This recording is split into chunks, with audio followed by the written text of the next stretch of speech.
Tala falapa malo le ngā ruru o se whapoponga whaile nei o Tala Fou le video Samoa mai Ausetalia ai momo atu se whapoponga o le lipoti le whaalawe peo na tūle mai i Amerika.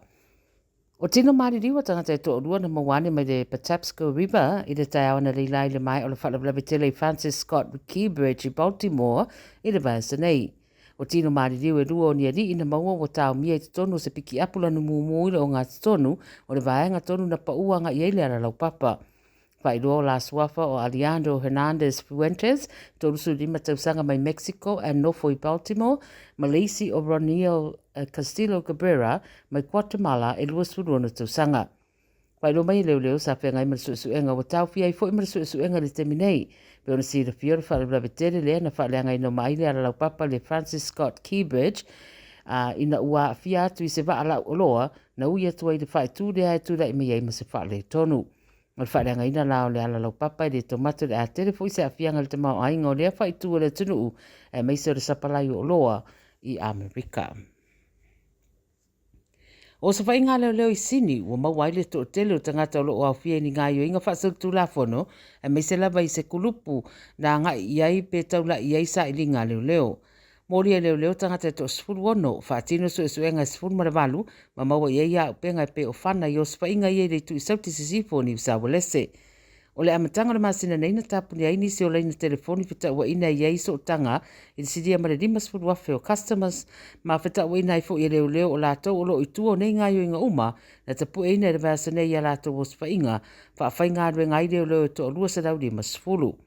O le sui komisina o David Hudson na ia saunoa le taona leila, o tūranga sa whaatino le tai au o tafi e sea i roa mani maenga o tutoa i sini o lea kulupu ma o lātou so o tanga i Ausetalia.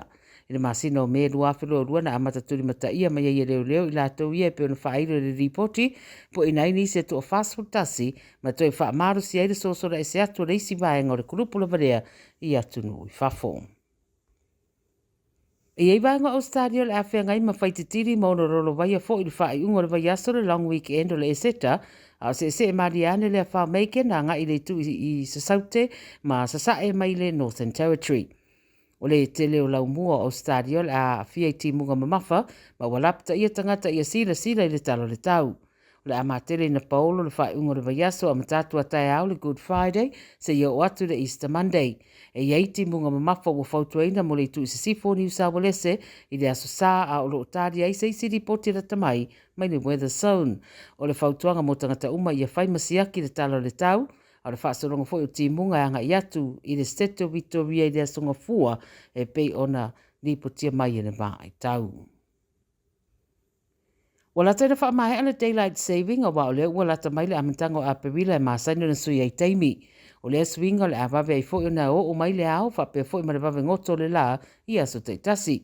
O le aso sala, le aso fitu a perila, o le asui ai le taimi le tau le tolu le bave au, to e tu mai luma le wati le bave au lea, no winga a ta le tolu le bave au, wha to a ta le lua, e pe ona to e fitu na iai pe a whai e o atu i le aso sa o mua aso fitu a perila mo Ausetalia la vai lea, manisi fo o stete ma territory, wha to a to e sui fo i le taimi i le masina o ki topa.